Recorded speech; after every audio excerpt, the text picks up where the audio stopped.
আর বাবা কি বাবা কি কি তোমার বিস্কুট আনছি তো যেটি রাখা আছে তোমার বিস্কুট। হ্যাঁ ইয়া বাবা বিস্কুটটা খুলে দাও তো।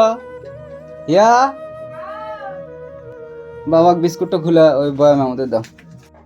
এই ভিডিওটা যে দেখছেন এটা হলো আমার বাবা মানে যে অসুস্থতা হলো তার কয়েকদিন আগের ভিডিও। এটা এই ভিডিওটা আপলোড করা হয়েছিল না, তো তার তো পরেই আর কি বাবা অসুস্থ হয়ে যায়। তো আপনারা পুরো ভিডিওটা একটু দেখুন, আমার বাবা কত ছোট মানুষের মতো করতো। ভিডিওটা পুরোপুরি দেখে সবাই একটু শেয়ার করে দিবেন। আমার মায়ের শরীরটা খারাপ, কয়দিন হলো গরম দুধের বাজার তো নাই, দোকান থেকে দুধ কিনে নিয়ে আসে মায়ের দিলাম। একটু শরীর দুর্বল দুর্বল লাগিচ্ছে, সেজন্য খাচ্ছে। মায়ের শরীরটা ভালো না অতটা। এদিকে বাবাও অসুস্থ।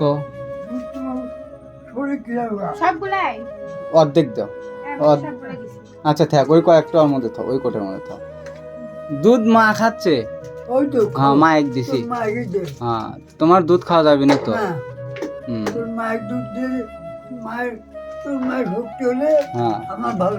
হ্যাঁ মা ভালো থাকলে তো তুমি ভালো থাকবে। তাহলে মায়ের গালাগালি করবে না, মার সাথে রাগারাগি করবে না, থাকো। খাচ্ছেই মা। আর একটু দুধ আছে, ওটা পরে খাবি। আমি আর খামো না মা, ওটা পরে খেয়ে নিস একসময়। আচ্ছা ইয়া আমাদের একটু না জল দাও তো, একটু না জল দাও। আজকে দুপুরবেলা মায়ের এই পিঠের এই সাপড়ে সেই বেদনা করেছিল, মুভ মলম দিয়ে দিলাম। ঘেমে গেছো কে মা?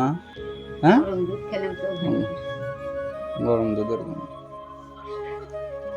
সেই ইয়ে হয়ে গেছিলো, বড় মুভ মলম দিয়ে দিয়ে হুট করে উঠছে। যে আমি ফুল লাগাচ্ছি ঘরে, হুট করে উঠে পিঠের দিক দিয়ে সেই ব্যথা। তাও না কয়ে নিজে নিজেই মুভ মলম নিয়ে এসে দিবেন নিচ্ছে। পরে আমি দিয়ে দিলাম। ফ্যান দিয়ে দেবো মা, ফ্যান দিয়ে দি, ফ্যান দিয়ে দি, ফ্যানের সুইচ দিয়ে দি।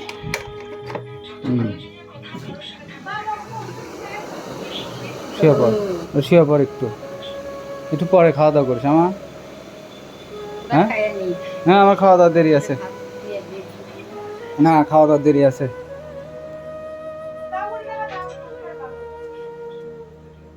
মা হলো একটু দুধ খেলো, শরীর দুর্বল লাগছে, ওই জন্য একটু দুধ নিয়ে এসে দিলাম। এখন তো দুধের বাজার নাই, একটা চায়ের দোকান থেকে 50 টাকার দুধ কিনে নিয়ে আসলাম, গরম দুধ নিয়ে এসে খাওয়ালাম। কালকে দুধ টুধ কিনে দিয়েছে যেমনই। আমার আসলে বেকায়দা, 12টার দিক দুধের বাজার বসে, বাড়িতে এনে দেওয়ার মতন কেউ নাই। আমি যদি দোকানে চলে যাই কেউ এনে দেওয়ার মতন নাই। এখন ভেজাল হলো এটা, এই জন্যেই এলেবেলা হয়। ফ্রিজ থাকলে হয়তো বা 5-10 কেজি কিনে রাখলাম, ফ্রিজের মধ্যে থাকলো, মাঝে মাঝে খাবে। বেকায়দা ওই সেই মানুষের বাড়িতে কিছু ভেজাল যায়। বাবা থাকো তাহলে, বস থাকো, খাওয়া দাওয়া হচ্ছে, ওষুধ খাইছাও, এখন চুপ করে বস থাকো। হ্যাঁ একটু পরে শুয়ে পড়ো, ঘুম আসো। আমি আসি, বাড়িতে আসি। হ্যাঁ আমি বাড়িতে আসছি, থাকো। আমার বাবা মা এগুলো নিয়েই আমার টেনশন। আমাকে নিয়ে তো অত টেনশন নাই, বাবা মাকে নিয়ে আমার টেনশন বেশি। বাবারও শরীর খারাপ, মারও শরীর খারাপ, তাও যে মা নড়াচড়া করে আবার ইচ্ছে এই বেশি। আমার মা ভালো থাকলে বাবা ভালো থাকবে, মাই বাবার দেখাশোনা করে। আর আপনাদের বৌমা তো টুকটাক রান্না বাড়ির কাজ টুকটাক করে। তারপরেও মা আবার আপনাদের বৌমার সাথে কুটে বেচা দেয়, সব দিকেই থাকে মা, সব দিকেই কাজকাম করে। এই জন্যে মায়ের চাপ বেশি। বাবা কথা বুঝা পারছে, এই জন্য মাথা নড়ালো। তাই না বাবা? মা সব দিকেই কাজ করে। তোমার বৌমা রান্ধে যখন, মা বসে কুটে বেছে দেয়, আবার নিজেও টুকটাক রান্ধে, আবার তোমাকেও দেখে, সব দিকেই মা কষ্ট করে। ওই জন্যে মায়ের কষ্ট দিয়ে কথা কবে না, মায়ের সাথে রাগারাগি করবে না। কি করবা? হাঁটতে হ্যাঁ চলো চলো হাঁটাচ্ছি। আচ্ছা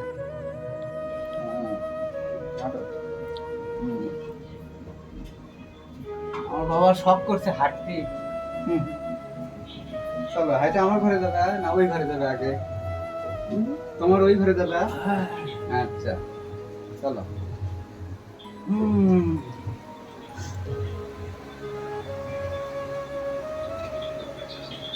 না দাও।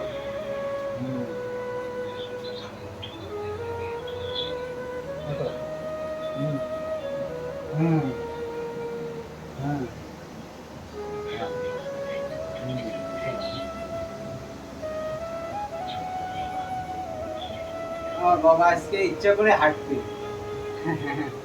হাঁটতে দিতে হয় না। বসো বসো।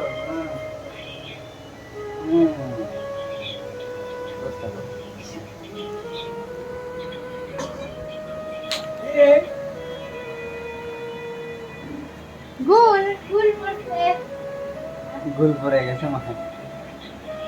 ধরো।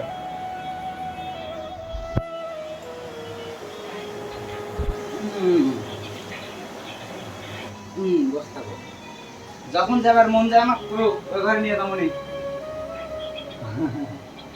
এটা বস বসে গেছি। দেখো তো মায়ের চেহারাটা কি হয়ে গেছে। ওই জন্য দুধ মায় খাওয়ার দিলা। মা মায়ের সাথে রাগারাগি করবে না।